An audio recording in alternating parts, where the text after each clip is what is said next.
Hello students, I hope you are well. So students, आज इस video में हम पढ़ेंगे क्लास 10th का चैप्टर नंबर 3 जिसका नाम है pair of linear equation in two variable. So students, आज उस चैप्टर के हम लोग ये पढ़ेंगे क्रॉस मल्टीप्लिकेशन मेथड क्या होता है, इसको हमने कैसे सॉल्व करना है। हमने प्रीवियस वीडियो में दो मेथड पढ़ चुके हैं, कौन कौन से हैं, substitution method and elimination method. So students, इस वीडियो में हम पढ़ेंगे क्रॉस मल्टीप्लिकेशन मेथड। इसको भी हम लोग कैसे स्टूडेंट्स यूज कर सकते हैं। हमारे पास दो इक्वेशन गिवन होंगी लीनियर इक्वेशन की, ठीक है, लीनियर इक्वेशन तो हमें गिवन होगी, उसको हम लोग सॉल्व कर सकते हैं बाय क्रॉस मल्टीप्लिकेशन मेथड से। तो स्टूडेंट्स, हम लोग ये समझेंगे cross multiplication method by example. हम लोग ने एग्जांपल यहाँ पे लिखी है, एग्जांपल नंबर 14 है। इस एग्जांपल को सॉल्व करेंगे बाय क्रॉस मल्टीप्लिकेशन मेथड से। तो हम लोग यहीं पे समझ लेंगे क्या होता है ये। तो स्टार्ट करते हैं आज की वीडियो। क्वेश्चन पढ़ते हैं, क्या है। From a bus stand in Bangalore if we buys 2 tickets to Malleswaram and 3 tickets to Yeshwantpur total cost is 46 rupees. तो क्या कह रहा है, अगर हम लोग एक बस स्टैंड से बैंगलोर में 2 टिकट खरीदते हैं मलेश्वरम के लिए और 3 टिकट खरीदते हैं यशवंतपुर के लिए, तो जो टोटल कॉस्ट पड़ेगा वो कितना पड़ेगा, 46 रुपीज़ पड़ता है।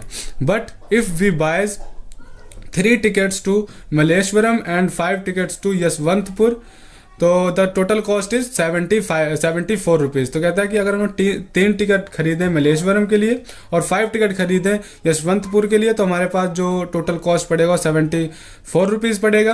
क्या बोला है क्वेश्चन में, find the fares from the bus stand to Malleswaram and the Yeshwantpuram. तो हमको क्या किराया, सिंपल किराया फाइंड करना है कि मलेश्वरम के लिए कितना होगा और मलेश्वरम के लिए कितना किराया होगा और यशवंतपुर के लिए कितना किराया पड़ेगा बस स्टैंड से।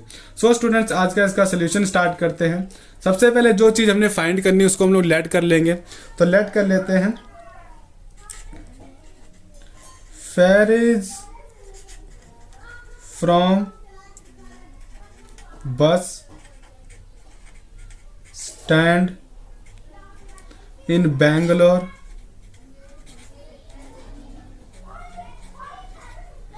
Fairies from bus stand in Bangalore to Malleswaram, MALLESWARAM, Malleswaram के लिए हमारे पास ₹X हमने लेट कर लिया है, ठीक है। और किराया जो होगा, यानी फेरीज को क्या बोलते हैं, इसको हिंदी मीनिंग क्या होता है फेरीज का, किराया। Ferries from the bus stand in Bangalore to Yeshwanthpur, YESHWANTHPUR, Yeshwanthpur के लिए हमने Y लेट कर लिया। ओके स्टूडेंट्स, अब क्या करते हैं, अब आते हैं अकॉर्डिंग टू क्वेश्चन। क्वेश्चन में क्या बोला गया है, हम लोग एक पेयर ऑफ लीनियर इक्वेशन बनाते हैं। तो if we buy 2 tickets to Malleswaram के लिए हमने 2 टिकट खरीदी, यानी 2x हो गया हमारे पास, ठीक है। और प्लस 3 टिकट खरीदी यशवंतपुर के लिए, तो 3y, this is equal to total cost कितना था, 46 रुपीज़। ओके स्टूडेंट्स, ये हो गया हमारे पास फर्स्ट इक्वेशन। क्रॉस मल्टीप्लिकेशन में आप क्या करा करो, ये जो कांस्टेंट टर्म होती है इसको इनके साथ रख लिया करो। इसको हम लोग ऐसे भी लिख सकते हैं कि 2x plus 3y minus 46, this is equal to 0। ये हमारे पास एक इक्वेशन होगी। इक्वेशन नंबर फर्स्ट लेट करते हैं। और दूसरी इक्वेशन कैसी बनेगी, but if we buy 3 ticket to Malleswaram, यानी 3x plus 5 ticket to Yeshwantpur, तो 5y, this is equal to कितने रुपए पड़ते हैं, 74 रुपीज़। इसको हम लोग और कैसे लिख सकते हैं, 3x प्लस 5y, ये कांस्टेंट टर्म है, इसको इधर लिया तो minus 74, this is equal to 0। ये आ गई हमारे पास इक्वेशन नंबर 2। ओके स्टूडेंट्स, अब क्या करना है, अब हम इसको तो सॉल्व तो हम लोग कर सकते हैं कौन से मेथड से, ग्राफिकली चाहे सॉल्व कर लो, चाहे सब्स्टिट्यूशन मेथड लगा दो या फिर एलिमिनेशन मेथड लगा लो। ये हमने 2 मेथड पढ़ लिए हैं पीछे। आज हम लोग इस वीडियो में पढ़ेंगे क्रॉस मल्टीप्लिकेशन मेथड। तो हम लोग यहाँ से हमारा स्टार्ट होता है क्रॉस मल्टीप्लिकेशन मेथड कैसे यूज़ करना है। तो सबसे पहले स्टूडेंट्स ध्यान से सुनना, जो हमारा आपको एक फॉर्मूले की तरह एक नंबर याद करना पड़ेगा, 2 3 1 2। ये एक नंबर है, 23 12 करके एक नंबर याद कर लो एज अ फॉर्मूला, ठीक है। इसी का यूज़ करके हम लोग लिखेंगे यहाँ पे इसको पूरी इन 2 इक्वेशन को सॉल्व करेंगे। अब देखें, इसके नीचे 23 12 हो गया ये, अब 2 है, यानी फर्स्ट इक्वेशन की सेकंड टर्म इसके नीचे लिख लो। कांस्टेंट जो वेरिएबल है वो नहीं करना, ये जो इसका कॉफिशिएंट है वो लिखना है। तो फर्स्ट इक्वेशन का सेकंड टर्म क्या है, 3, तो 2 के नीचे 3 लिख लो, ठीक है। ये एज अ फॉर्मूला है। और 3 और यानी फर्स्ट इक्वेशन की थर्ड टर्म -46 लिख लिया। फिर फर्स्ट इक्वेशन की फर्स्ट टर्म 2 और फर्स्ट इक्वेशन की second term 3। I hope students आपको ये समझ में आ रहा होगा। हमने यहाँ पे जो ये एक्स वाई है ये हमने नहीं लिखना है, इसके जो कोफिशिएंट है वो हमने लिखना है। ये हमारी फर्स्ट इक्वेशन की हमने लिख लिए। वैसे ही हमने क्या करना है, सिमिलर सेकंड इक्वेशन के इसके नीचे लिखना है। तो सेकंड इक्वेशन में सेकंड क्या है, सेकंड टर्म क्या है 5 है, तो हमने यहाँ 5 लिख लिया। और थर्ड टर्म क्या है -74 और फर्स्ट टर्म क्या है 3। और वैसे ही सिमिलरली सेकंड टर्म कौन सी है 5। ओके, अब हमने क्या करना है, इसको सॉल्व करेंगे। तो सॉल्व करने के लिए क्या करेंगे, देखें सबसे पहले अब यहाँ पे आ जाओ। ये हो गया इतना, इसको यहीं पे छोड़ दो। अब यहाँ पे लिख लो x upon this is equal to y upon this is equal to 1 upon, ये सब में होगा स्टूडेंट्स, ये आप ऐसे लिख लो। ठीक है, अब क्या करना है, अब वापस से यहाँ पे आओ। अब हमेशा यहाँ से स्टार्ट करना है, 3 को मल्टीप्लाई करना है इसके साथ। ठीक है, तो इसके साथ मल्टीप्लाई किया हमने, हमारे पास कितना आ जाएगा, देख लेना 4 3 12, 2 1 ऊपर 7 3 21 और 1 22, यानी -2022 आ गया। अब क्या करना है, ये माइनस का था तो हमने माइनस लगा दिया।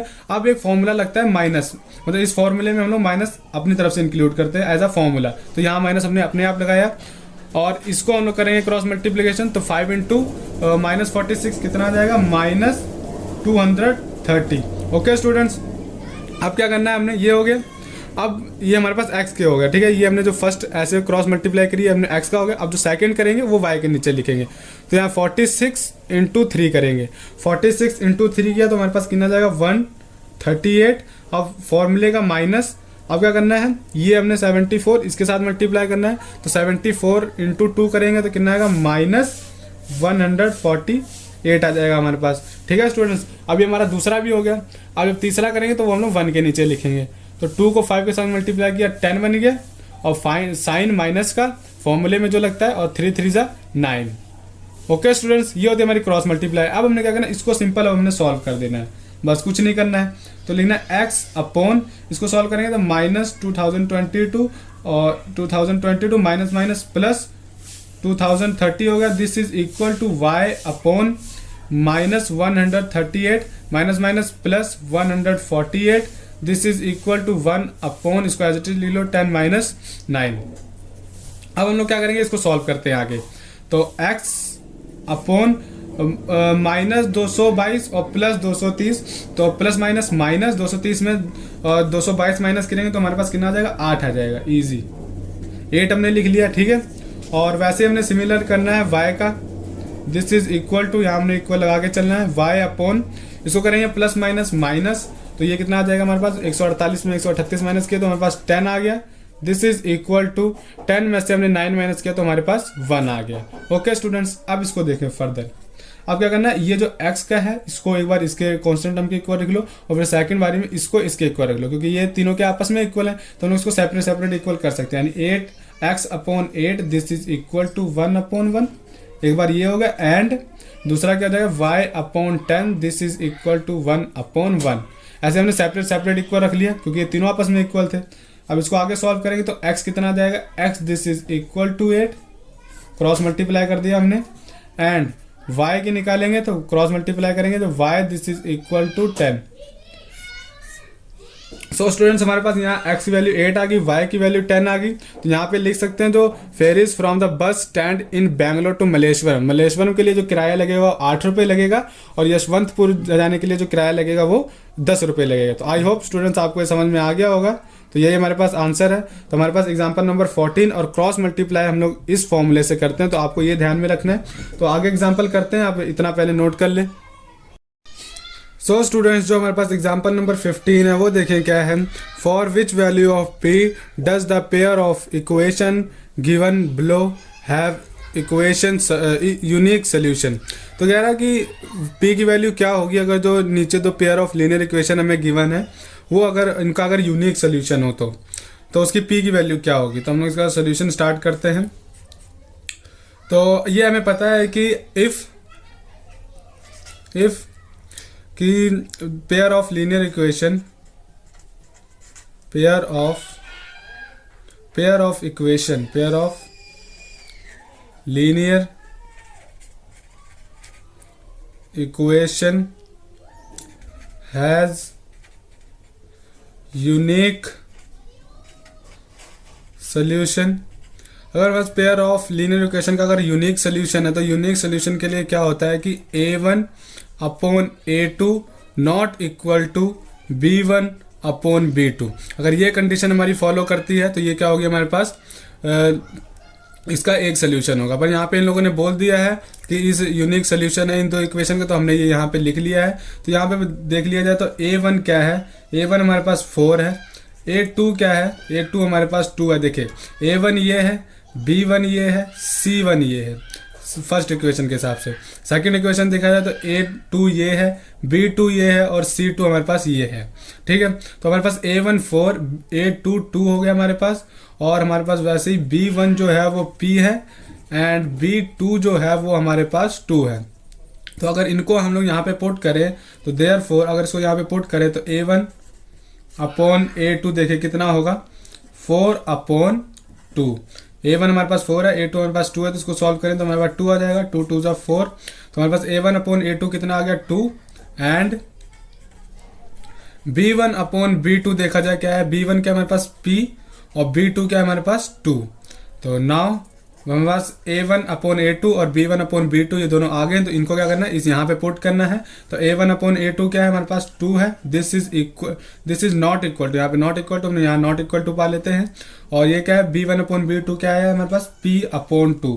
अब इसका हम लोग क्रॉस अगर मल्टीप्लाई करें तो क्या हो जाएगा, p की वैल्यू जो आएगी नॉट इक्वल टू 4 आ जाएगी। ठीक है, हमने क्रॉस मल्टीप्लाई कर दिया तो p की वैल्यू नॉट इक्वल टू 4 आ गई। मतलब क्या है कि देयरफॉर हम लोग यहाँ पे लिख सकते हैं कि for all value of p, p की वो सारी वैल्यू होंगी बस एक्सेप्ट 4 को छोड़ के वो p हमारा 4 नहीं हो सकता, बाकी सारी वैल्यूज हो सकती है। इसका मतलब ये है, तो यहाँ पे हो गया हमारे पास सोल्यूशन p की वैल्यू नॉट इक्वल टू 4 है, यानी p की वैल्यू 4 नहीं हो सकती, बाकी और कोई भी हो सकती है। तो हमारे पास एग्जांपल नंबर 15 हो गई, इजी थी। तो स्टूडेंट्स आप इसको कॉपी पे नोट करें, फिर करते हैं नेक्स्ट। सो स्टूडेंट्स हमारे पास जो एग्जांपल नंबर 16 है वो देखें क्या है। For what value of k will be the following pair of linear equation have infinitely many solution. तो इसका सोल्यूशन अगर हम लोग स्टार्ट करें, क्या कह रहा है कि हमारे पास k की वैल्यू क्या होगी अगर जो नीचे पेयर ऑफ लीनियर इक्वेशन हमें गिवन है उसकी अगर इन्फानाइटली मैनी सोल्यूशन है तो k की वैल्यू क्या होगी वहाँ पे। तो इसको हम लोग फाइंड करने के लिए कैसे लिख सकते हैं, सबसे पहले यहाँ लिखते हैं कि अगर इन्फानाइटली मैनी सोल्यूशन है तो उसकी कंडीशन क्या होती है। कहते हैं कि pair of linear equation have infinitely many solution.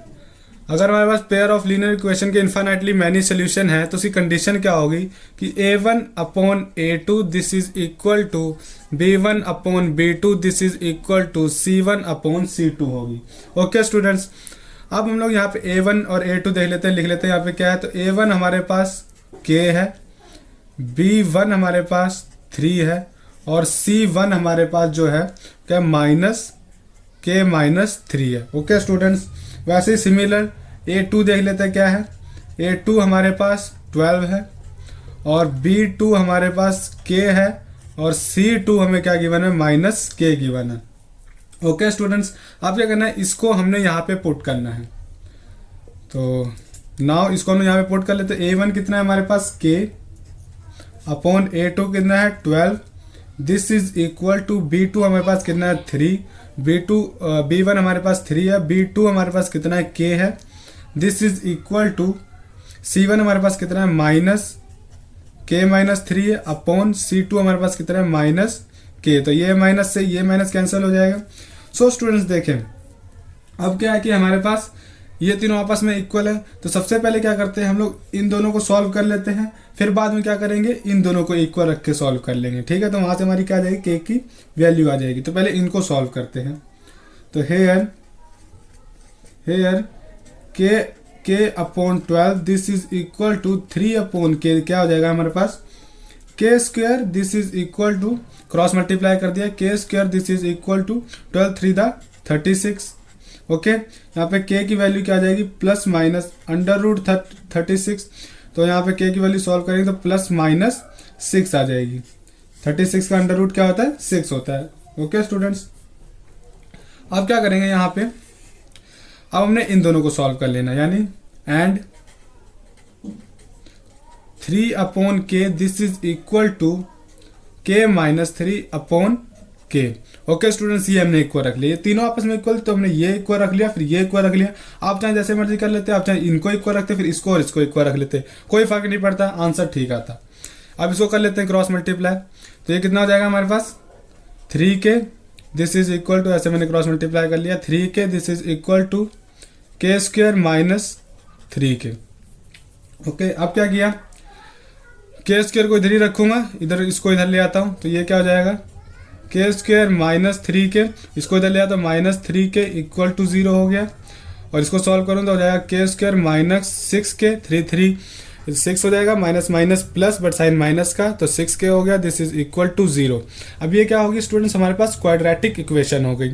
अब इसको हम लोग कैसे सॉल्व करते हैं, क्वाड्रेटिक इक्वेशन को देखें, तो ये हमारे पास x जो के स्क्वायर का कोफिशिएंट 1 है, के का कोफिशिएंट 0 है, आई एम सॉरी, के का जो कोफिशिएंट है 6 है, और जो ये कांस्टेंट नंबर टर्म्स है वो हमारी क्या है, 0 है। तो यहाँ पे जो हम लोग एक फॉर्मूला यूज करते हैं, यहाँ पे जो हमारा क्लास 10th में है कि ए हम लोग यहाँ लिख लेते हैं 1 है, मैं आपको बताता हूँ कौन सा फॉर्मूला है, बी हमारे पास -6 और सी यहाँ पे हमारे पास 0। तो यहाँ पे फॉर्मूला क्या है, के this is equal to minus B plus minus under root B का square minus 4ac upon 2a। So students, ये हमारा क्या एक फॉर्मूला है जिससे हम लोग क्वाड्रेटिक इक्वेशन को सॉल्व करते हैं। तो यहाँ पे ए बी और सी की वैल्यू पुट करो, हमारे पास क्या आ जाएगी, वैल्यू आ जाएगी। तो पुट करते हैं, बी कितना है, -6, -6 ये है, माइनस फॉर्मूले में लगा हुआ तो हमारा प्लस का हो जाएगा ये। तो ये हमारे पास स्टूडेंट 6 आ गया। तो ये हमारे पास क्या, ये माइनस बी था और ये हमारे पास बी भी था, वो भी -6 था, तो माइनस माइनस प्लस 6 आ गया हमारे पास, plus minus under root B का स्क्वायर, यानी 6 का स्क्वायर करेंगे तो 36 हो जाएगा, और माइनस का स्क्वायर हमारे पास प्लस का हो जाएगा, -4a कितना है हमारे पास 1, सी कितना है 0 अपॉन 2a कितना है हमारे पास 1। तो यहाँ इसको आगे सॉल्व करें तो क्या हो जाएगा, 6 प्लस माइनस अंडर रूट, ये तो हमारे पास पूरा 0 हो जाएगा क्योंकि यहाँ 0 मल्टीप्लाई होगा इनके साथ, पूरा 0, ये 36 रह जाएगा। ओके स्टूडेंट्स, आप क्या करेंगे, 2 1 2, और ये हो जाएगा हमारे पास 6 प्लस माइनस, और 36 का अंडर रूट कितना होता है 6, तो यहाँ 6 हो जाएगा अपॉन 2। अब क्या करना है स्टूडेंट्स, यहाँ जो ये प्लस माइनस है इसको जो स्प्लिट कर लेना है, ये जो हमारे पास साइन है इनको स्प्लिट कर ले, यानी एक बार प्लस कर लो एक बार माइनस कर लो, 6 प्लस 6 अपॉन 2, और ये हो जाएगा 6 माइनस 6 अपॉन 2। तो यहाँ पे जो, यहाँ मैं आगे लिख देता हूँ, K this is equal to 6 plus 6 12 upon 2, and यहाँ पे के दोनों से सेपरेट कर लेता हूँ, के मैंने एक बार प्लस कर लिया, एक बार ही माइनस कर लिया के का, ठीक है। तो यहाँ पे के की वैल्यू क्या आ जाएगी, 6 माइनस 6 0 अपॉन 2, ठीक है। तो ये हमारे पास के की वैल्यू क्या आ जाएगी, 2 6 12, और ये हमारे पास हो जाएगी 0। तो के की वैल्यू यहाँ पे 6 और 0 आ गई, और यहाँ पे के की वैल्यू प्लस माइनस 6 आ गई, ठीक है। अब हम लोग देखना है के की वैल्यू कौन सी इस कंडीशन को सेटिस्फाई करती है, देख लेते हैं यहाँ पे। तो ये मैं थोड़ा सा रफ काम यहाँ पे करता हूँ, तो देखिए कौन सी वैल्यूज को सेटिस्फाई करें। यहाँ पे क्या करना, के की वैल्यू पुट करके देख लो, अगर ये दोनों आपस में इक्वल हो गई, के की वैल्यू चाहे 6 पुट करो, चाहे 0 पुट करो, चाहे -6 पुट करके देख लो, जिसमें दोनों इक्वल होगी, ये भी और ये भी दोनों इक्वल होगी, तो क्या वो के की वैल्यू हमारे पास वही है। तो यहाँ पुट करके देख लेते हैं, पहले के की वैल्यू 6, तो के 6 पुट किया upon 12, this is equal to, ये चेक हो रहा है, 3 अपॉन 6 की वैल्यू में के की वैल्यू 6 पुट कर ली, तो इसको सॉल्व करें तो क्या हो जाएगा हमारे पास, 6 1 6, 6 2 12, और 3 1 3, 3 2 6, यानी दोनों आपस में इक्वल आ गए, 1/2 इक्वल टू 1/2 आ गया। अब 6 ही इस इक्वेशन में पुट करके देख लो, 3 upon 6 this is equal to 6 minus 3 upon 6, तो 3 1 3, 3 2 6, this is equal to 6 minus 3 कर दूं तो 3 हो जाएगा। तो 3 अपॉन 6 आने के बाद क्या हो जाएगा, 3 1 3, 3 2 6, तो देखिए स्टूडेंट्स ये हमारे पास आपस में इक्वल आ गया, तो हम लोग तो हैंस यहाँ पे लिख सकते हैं हैंस के दिस इज इक्वल टू 6, के की वैल्यू हमारे पास क्या आ जाएगी 6। सो स्टूडेंट्स यहाँ पे हमारे पास सारी एग्जाम्पल कंप्लीट हो चुकी हैं। हम लोग नेक्स्ट वीडियो में करेंगे एक्सरसाइज। तो आई होप आपको ये वीडियो हमारी अच्छी लगी होगी। अगर आपको वीडियो ये अच्छी लगी तो हमें लाइक कर दें, और अगर आप हमारे चैनल पे फर्स्ट टाइम आए हैं, आप ये वीडियो हमारी फर्स्ट टाइम देख रहे हैं, अगर आपको अच्छी लगी तो हमारे पास चैनल जो है हमारा सब्सक्राइब कर लें। Thank you so much.